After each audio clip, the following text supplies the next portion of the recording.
Okay. Tonight's lecture is on financial crises, 2008. And I realize most of you may be watching, a lot of you may be watching it during the day, but for me it's night. Anyway, the financial crisis of 2008 really in some sense started back in 2006, maybe in 2007 with the housing bubble. So we'll start with talking about that. The housing bubble, 1998 to 2006, the price of typical American house increased by 124%. The rise was due to borrower being misled by the marketing of greedy, dishonest lenders. The lenders led them to believe they could borrow and pay ever-increasing prices for homes without risk, since they could count on selling it in the future for a higher price. This advice led to the housing bubble, which burst in 2007. And I know that there was a lot of misleading because I was buying a house at the time, and there were attempts to convince me that I should buy a house way more than what I calculated I could pay. They actually told me several things. One thing is this one real estate agent said, "Oh, you can get a loan." And I said, "Well, I've figured it all out. Here's all my expenses." And he said, "Well, let's go through it." And as I went through it, he said, "Oh, your child care expense, you don't need to put that down. They won't ask for it. And you don't need to put that down." I said, "I have this expense. I'm trying to calculate whether I can pay off the loan, not whether they'll give me a loan. I'm not trying to get a loan I can't pay." He didn't seem to understand the concept. He said, "It doesn't matter. If you can't make the payments, you can always sell it. Houses pricing always go up." I says, "Well, they've gone up for quite a long time now, but they're going to at some point turn down. I don't know when. It may go up for another 5-10 years for all I know, but they won't go up forever. And I'm not buying a house with the intention of having to turn around and sell it. I don't want to have to go through that trouble." And so, this is the kind of thing. And they would try to give me these loans that were, very low price, but the price would be changed. So these are ARMs, adjustable rate mortgages, and we'll talk about those later. But those kinds of things could be very deadly. And so we'll talk about them later as we go on through here. Weak and fraudulent underwriting prices. The subprime lending standards declined in the U.S. That is, the people doing the lending were interested in checking whether or not a person could afford to buy the house. They just wanted people to sign up for it.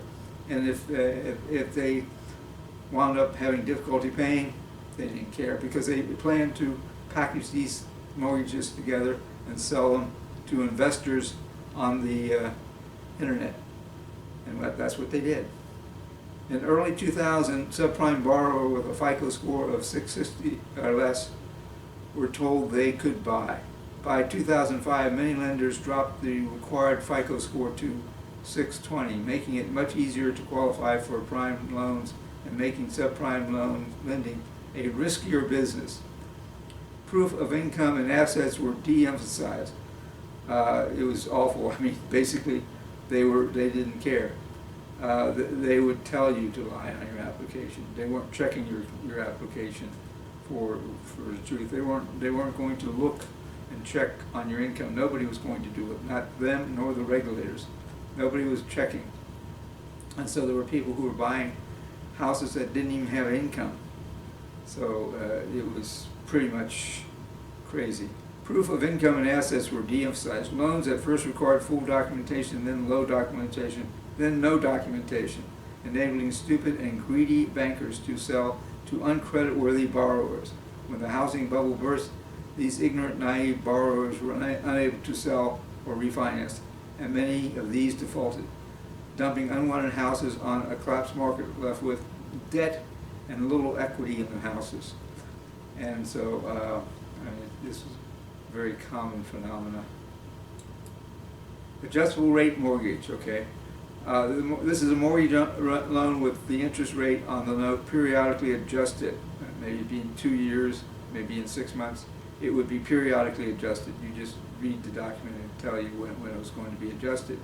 And that adjustment would be either based on an index which reflects the cost of to the lender of borrowing on the credit markets, sometimes, and the loan sometimes offered at the lender's standard base rate.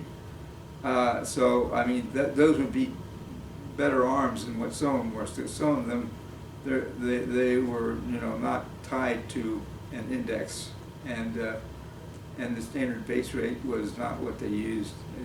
They were just kind of using all kinds of things. There may be a direct and legally defined link to underlying index, you know, but then again, maybe not. Or the rate could be changed at the lender's discretion. So the lender would have the discretion to move the rate up. Most of them had sort of like increments as to how much could be moved up at one time, but some of them didn't. So it was really kind of crazy. And these were dangerous loans for anybody to get into. Adjustable rates transfer the interest rate from the lender to the borrower. So basically the idea of it is that the borrower is no longer taking the risk. You know, he's not bearing the risk if you should not be able to make payments. That risk is solely going to be on your shoulders, and the lender therefore doesn't really care to check into your credit worthiness. Adjustable rates transfer the interest rate risk from the lender to the borrower. The lender retains a slight degree of risk only if the rate increases are tied to an index. Then he is possibly having some slight degree of risk. He can raise the thing, but he's limited by the index. That's why the index was kind of valuable, and he'd be limited by terms of the contract that might stop him from raising it too much. So you would need to read these kinds of things. And usually when these young loan officers, and they were all pretty much young loan officers, because I think what the banking industry did was, rather than use the older loan officers who would have seen that these things were terrible things to be selling to people and might not have been so, might have been reluctant to actually do this to people, they went out and they hired a bunch of young people, oftentimes just out of high school, had no background in finance or anything else, didn't know anything about loans, and they said, well, don't worry, we'll teach you everything you need to know. They sent them to Las Vegas, put them through some quick lessons, and basically taught them to promote these terrible arms and these awful loans, and not to really serve the customers at all, and not to really be concerned on whether or not the customer can pay, and they actually got incentives to give customers the worst loans that they could talk them into, and this was, you know, these young people just didn't really know what was going on. Now, how did I know that? I was on a plane coming from Las Vegas, and right next to me was a young man, and he and his friends were all kind of partying on the plane, and I asked him what was this group, and he said they'd just gone through a banking program, and they were going to be loan officers and selling mortgages for a bank, and they sent them to Las Vegas for this training, and part of the training was that they treated them to dinners and feasts. And you know, later I found out what they taught them. And what they taught them was to promote the worst loans and try to get people into buying things that were really kind of dangerous for them. Adjustable rates transfer the interest rate risk from the lender to the borrower. We already said that. So that's what that was. So in a sense, it was predatory lending. Predatory lending refers to the practice of lying lenders enticing borrowers to sign risky, usually arm loans. So risky secured loans where basically the house they're buying is their security, and so they're going to be winding up paying for that house. Maybe if they can't make the payments, they'll wind up paying for the house even though they're not living in it, and they just wind up with debt instead of a house. With huge profits for the heartless lenders. For example, in June 2008, Countrywide Financial was sued by then California Attorney General Jerry Brown for unfair business practices and false advertising, alleging that Countrywide used deceptive tactics to push homeowners into complicated, risky, and expensive loans so that the company could sell as many loans as possible to third-party investors. So they were shifting the little risk that they had was being shifted to the third-party investors. Actually, they didn't have much risk because they were going to shift it, and so these investors oftentimes wound up with these toxic mortgages. So, and you know, the banks thought they could always sell them, but at the end, it wound up they were not able to actually unload these loans, and they were stuck with them. A Countrywide employee testified, "If you had a pulse, we gave you a loan." He was charged and sentenced to 18 months in prisons. I think he was a lower level employee. I don't know if any of the upper level employees really were prosecuted. I don't recall hearing that they were. Anyway, bank risk and New Deal. The New Deal in the 30s provided depositors in commercial banks protection through the FDIC. So basically, the Federal Deposit Insurance Corporation basically stopped the run on the banks that was occurring in the early 30s as a result of the bad economy. And so, you know, so people were going to the bank and worried about whether or not they could get their money out, and so they were withdrawing their money, and a lot of banks were being broken up that way, were going bankrupt. And initially, the FDIC was limited to banks under federal supervision. Protection was extended later to some non-banks, which then became, you know, called banks, even though they might be a savings and loan or a credit union, but they would be banks that would, for purposes of being subject to federal supervision. So if you're going to guarantee people's deposits from the bank going bankrupt, you want to make sure that you're supervising the bank and that it's doing all the things that it's supposed to be doing. And the New Deal did a number of things, including requiring the banks to keep like 90% of their loans that they make to maturity, so they couldn't sell these loans. They eventually, the banks were able to change that legislation and began to not only be able to sell them, but actually were able to sell them to investors on the stock market and to banks that were engaged in proprietary banking, which is probably a lot of the problem that was the 2008 financial crises. The intent of the act creating the FDIC was to reassure depositors not to bail out banks. Okay, so you know that legislation, which was passed by the overwhelmingly pro New Deal Congress and signed by Roosevelt, because he promoted it. He actually started it with an executive order. Even before Congress passed it, it was already being done. But he was confident that he could get it through, and he did. The intent of the act of creating FDIC was to reassure depositors not to bail out banks. So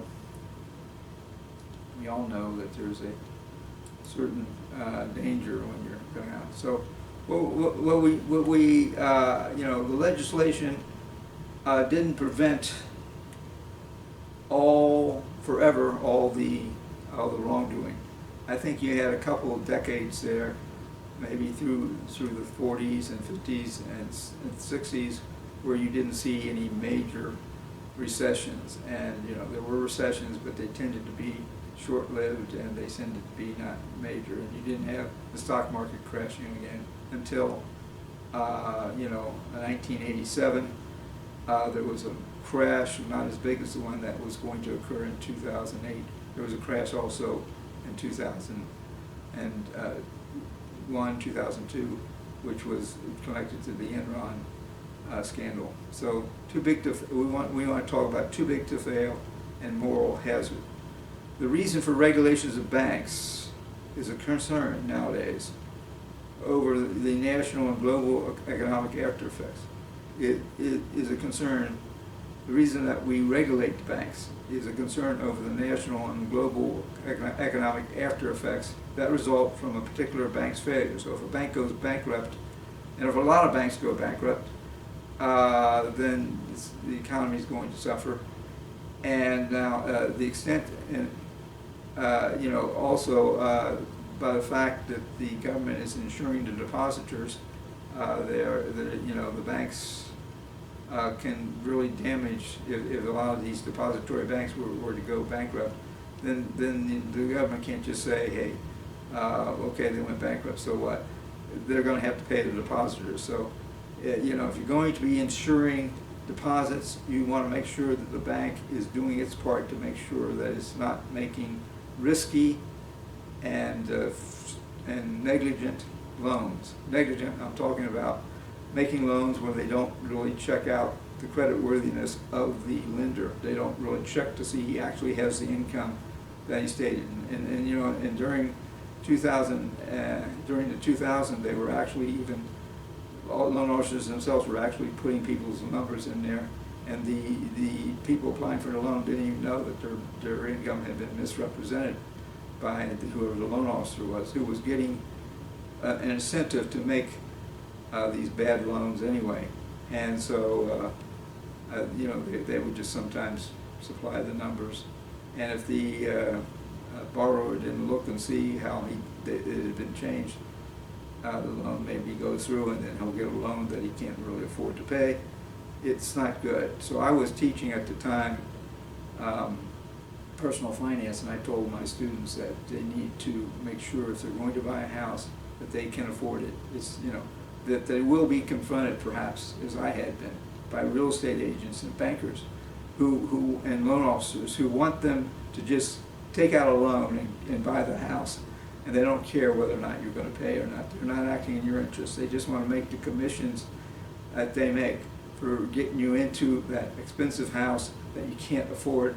And so you need to figure out ahead of time, before you go in to talk to the bank, how much money you can afford to be paying a month, and how long a loan you want to take it for, and you need to work all this out ahead of time so that you're not going to be persuaded to do something foolish, because they will try and they'll misrepresent things. And so you need to read all the documentation and protect yourself, and not rely upon the banker to protect you or to give you good advice.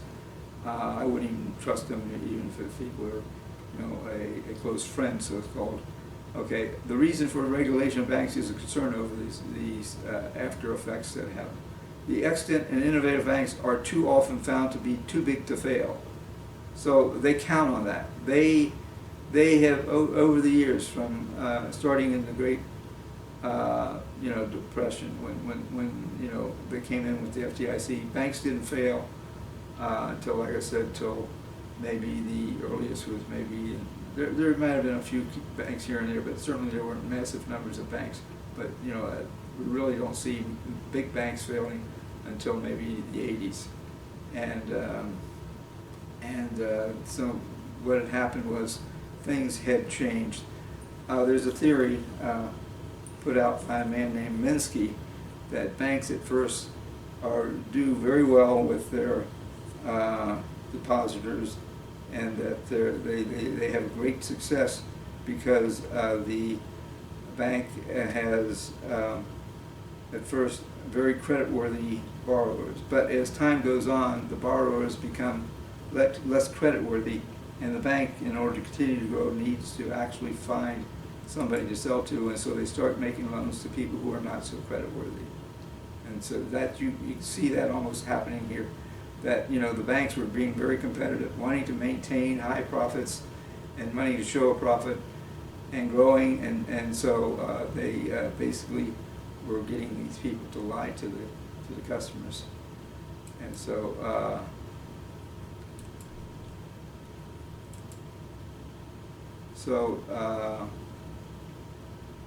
okay. Basically, the federal regulators seek to avoid these financial numbers in which the regulator must decide whether to support a struggling bank or to let it fail. So if you have a bank like Bear Stearns, which we're going to talk about, which failed in 2007, you know, the government bails it out. It creates a moral hazard. So we'll be talking about that bank in a minute. You know, must decide whether to support the struggling bank. That is to arrange for it to have loans in order to keep it afloat for a while, and they do that, and maybe arrange for somebody to take it over. You know, otherwise, you know, they're going to be paying depositors, and that's not good. And do they really want to rescue these banks? If they do, then the bank's officers and the people who run the bank have no incentive to be more careful in the risk they take, and therefore may take extremely risky investments which will be very profitable if it works out for them, but will be disastrous otherwise.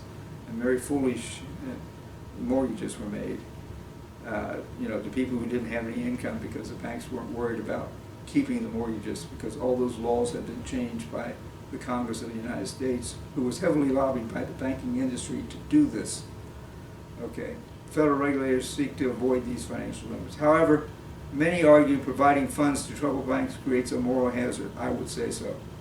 The government may prevent financial ruin for now, but they create incentives for increased risk-taking by providing an immoral safety net. It's an immoral safety net, right? The basically saving people, bankers who were basically not serving the public, not serving their country, not serving the bank itself, not serving honest owners. Now, of course, there may be dishonest owners who are part of the problem. The government may prevent the financial ruin for now, but it leads to incentives encouraging the wrong kind of behavior, wrong kind of lending, leading to a vicious cycle wherein the banks take risks, fail, receive a bailout, and take risks again, and other banks are encouraged to adopt risky strategies because the payoffs are so big with some of these risky strategies. So that's the too big to fail moral hazard kind of situation. Now, a lot of that was avoided by the New Deal legislation, which basically required banks to keep their mortgages, and also separated banks out into depository banks and investment banks. Investment banks could take risk, but they weren't insured. They had no reason to believe that the government would bail them out. But we'll see how it happened that the government began to bail them out. You know, the first one was, of course, the Bear Stearns one, which we're going to talk about. Okay, Bear Stearns bailout. In the years leading up to its failure, Bear Stearns was heavily involved in securitization. Securitization was a firm outside of the bank, basically purchases the mortgages of the bank, and you know, or you know, maybe it gives it a credit default swap and takes the risk that the bank would have, or it takes risk of whatever financial institution may actually buy these things. So a pension fund maybe would buy these mortgage-backed securities, which were a new invention, which were basically a bundle of a lot of mortgages that were thought to be really safe, and it was all based upon a formula that had one really serious flaw. The formula used a number which was based upon historically safe mortgage loans. That is, it was based on the fact that historically very few people were defaulting on loans. That was due to a number of things. It was due to the fact that bankers would not lend to people who didn't have good credit scores, people who didn't have income, and they would check on these people and on houses, and they would go out and have houses inspected to make sure that they're good for the collateral purposes, for the securitization, so that the houses were very carefully checked by the appraisers. What the banks did was actually to corrupt the appraisers. This is another thing that the banks were doing. So pretty much after a while, an honest appraiser was hard to find, because they oftentimes left the business of appraising because, you know, they were being encouraged and required really to give high appraisals for houses that weren't really that valuable, that had problems. And so some of them just got out, and others just, if they wanted to keep the job, they had to conform and became corrupted by the bank, basically. The banks corrupted the appraisers. So as investors' losses mounted in those markets in 2000, and this also drive up the cost of houses, right? Because, you know, banks would lend people money that couldn't really afford the house, so demand was high for houses. It kept driving up the price of houses, and people wound up buying houses that they couldn't afford. But that was not necessary. It was just total corruption of the market mechanism. So so it was heavily involved in security and issued large amounts of asset-backed securities, which were, in the case of mortgages, pioneered by Louis Rainier, the father of mortgage securities. As investors' losses mounted in those markets in 2006 and 2007, the company actually increased its exposure, especially to mortgage-backed assets that were central to the subprime mortgage crisis. So in March 2008, the Federal Reserve Bank of New York had to provide to the bank an emergency loan because it needed to pay off some of its partners who were basically lending it money so it could do these things. And, you know, and these partners were beginning to, you know, not want to make loans to Bear Stearns, and so they couldn't borrow from others to pay off this, you know, money that they had to pay to another partner, and so they were going to go into bankruptcy, and so they called up the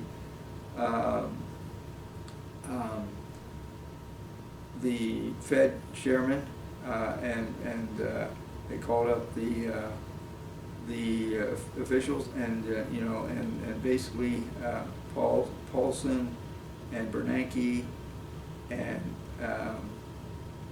Geithner arranged for the company to get a short loan of $28,000, which was backed by. It was the only reason they could get that loan was that it was backed by. It was a bailout by the government, and so it was backed by the government. And in March 2008, Federal Reserve Bank of New York provided an emergency loan to try to avert a sudden collapse of the company. So it's like they called them up, and the next day they were going to be going bankrupt. So they needed to do this right away, and they couldn't find anybody that would lend them any money right away.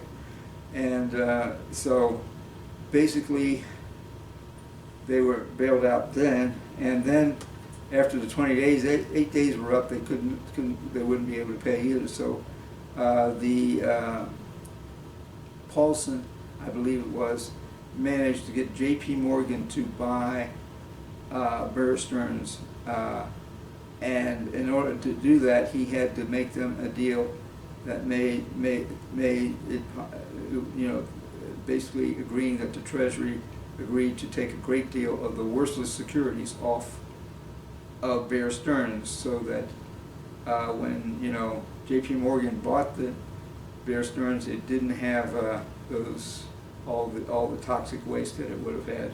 So that was the only way that they could get Bear Stearns to do that, and it was a bailout. And it was a bailout to a bank that they shouldn't be making a loan to, really. But it was possible to do it under the law because of a never really been used before exception to the rule that the Fed would not bail out these sort of investment banks. And, you know, so they did this as one time. Now, why wasn't that exception ever used before? Since 1933, it'd been on the books and they had not used it. It was never used because everybody thought, well, once you use it, then other banks will be maybe wanting you to use it for them. And sure enough, that's what happens. The company could not be saved, however, and was sold to J.P. Morgan in a deal made possible by the Treasury agreeing to take worthless securities, toxic waste they call that, right?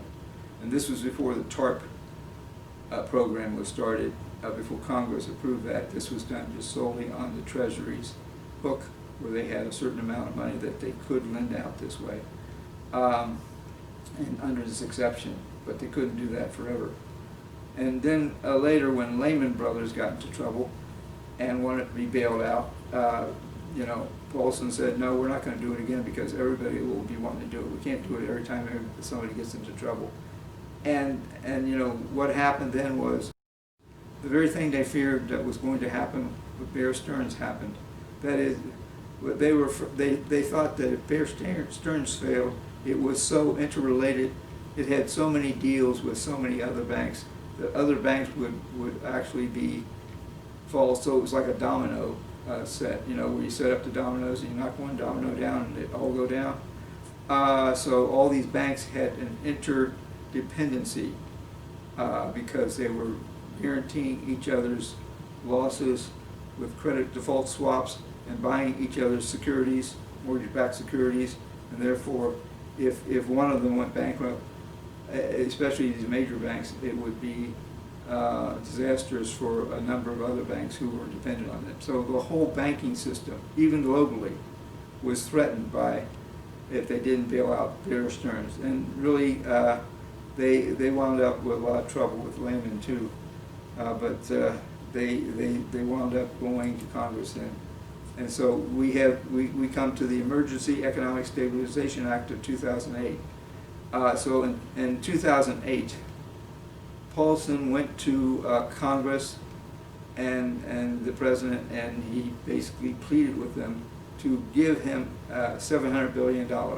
And so they created for him this $700 billion Troubled Asset Relief Program. It's shortened to called TARP. So the TARP program, and this was to purchase toxic waste from banks. The funds for the purchase of these distressed assets were mostly redirected into injecting capital into the banks and other financial institutions, while the Treasury continued to examine the usefulness of targeted asset purchases. The early estimates for the total cost of the bailout to the government were as much as $700 billion. However, TARP recovered funds totaling $441.7 billion from the $426.4 billion that they were actually lent out, and that was actually invested. So basically, under TARP, the Treasury was investing in these banks. They weren't getting stocks, so they weren't going to be able to vote shares. They were in no way getting any sort of control because, you know, under our thinking, we don't want the government controlling private enterprise, right? So they were not getting control, but they were investing in the banks with only a promise that the banks would repay them, and they actually did repay them. And so they actually, the government, after about 4 years, I think, it was fully paid back all the money, and had actually a $15.3 billion profit, or at an annualized rate of return of 0.6%, and perhaps a loss when adjusted for inflation. So that 0.6% profit was maybe actually a loss anyway. So, Depository Institutions Act, increased risk. In 1982, the government had, now what had led to this situation in 2008 that we had? You know, what had led to it was in 1982, the Garn-St. Germain Act increased risk for depository banks who sold huge quantities of their mortgages and bought riskier securities to aggressively increase potential earnings. So under this 1982 Act, these depository banks who were originally, you remember, under the ideal that was promoted under the New Deal to keep banks safe, where they would only be holding mortgages, which were probably, you know, the people who took out these mortgages definitely wanted to pay, and if they couldn't pay, there was always a house, a usually valuable asset under which they would recover most, if not all, of the money, and they would be able to, maybe recover something from these people who were generally only given the loan if they were creditworthy. anyway, so depository banks began to buy riskier securities and to aggressively increase their potential earnings.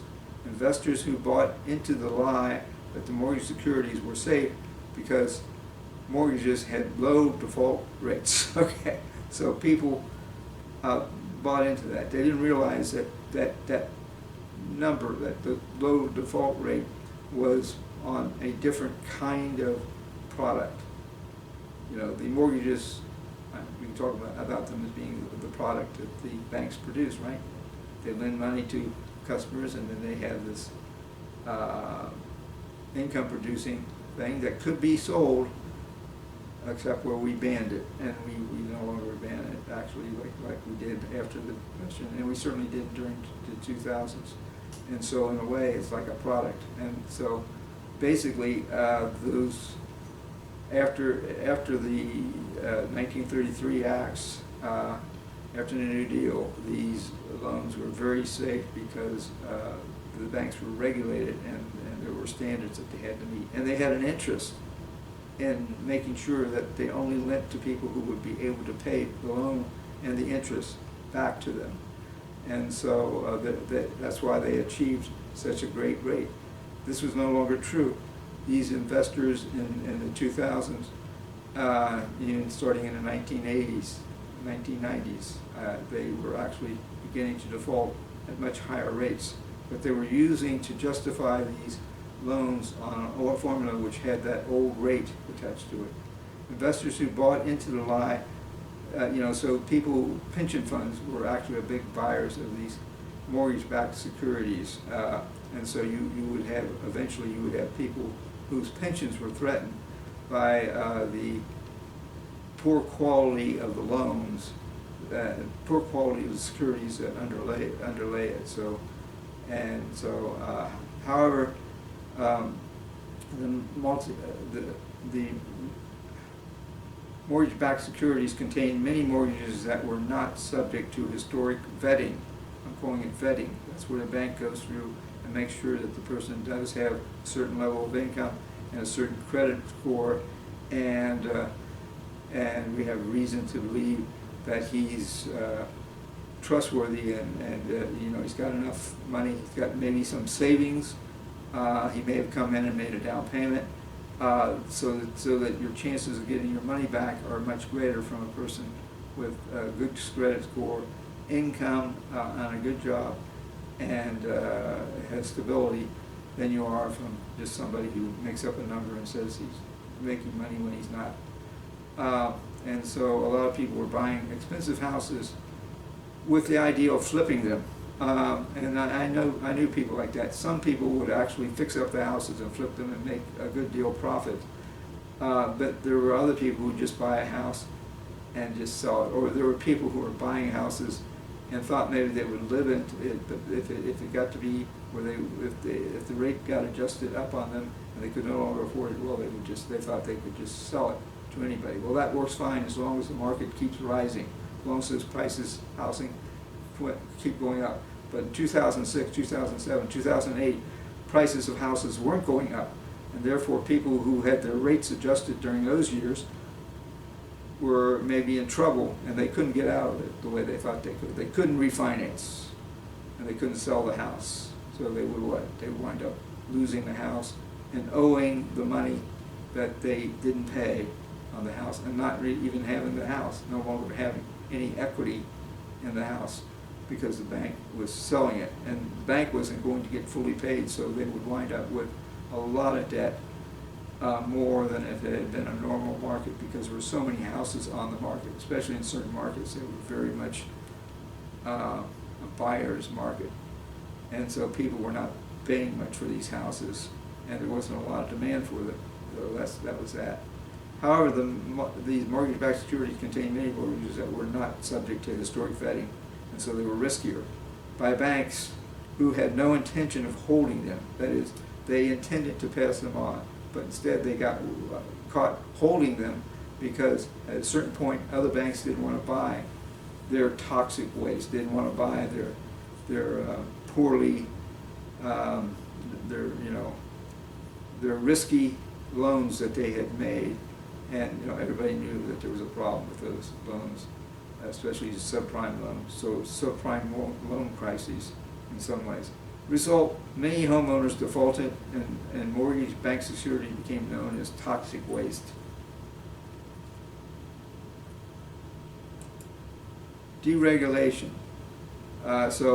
Basically, the reason that there were so many loans made like this was the deregulation. So we already talked about the 1982 Garn-St-Germain Institution Act provided, and it provided for ARM loans, adjustable rate mortgages, and it began the process of banking deregulations, because those kinds of loans were never heard of before.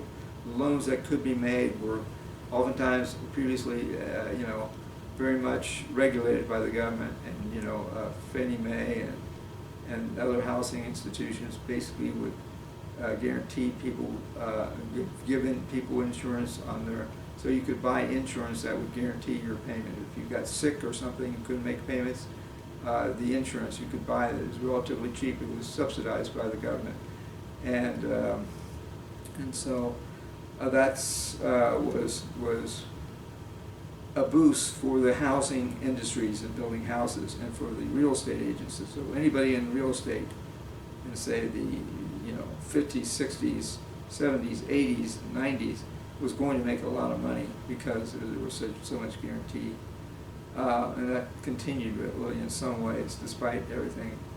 1999, the Graham-Leach-Bliley Act repealed provisions of the Glass-Steagall Act, removing the separation which, since the New Deal existed, between investment banks and depository banks. So they repealed the Glass-Steagall Act, which we'll talk about in a minute, I think. So in 2004, the Securities and Exchange Commission relaxed net capital rule, enabling investment banks to increase their debt and allowing them to, fuel the growth of mortgage-backed securities supporting the subprime mortgages. Agencies, and there's also, of course, that's what you see with the government doing. There's also the private sector getting involved here. Administrative agencies and accounting standard setters allowed depository banks to move large amounts of assets and liabilities off balance sheet into structured investment vehicles. So that's securitization, hiding their undercapitalized base. So banks were largely, oftentimes maybe undercapitalized.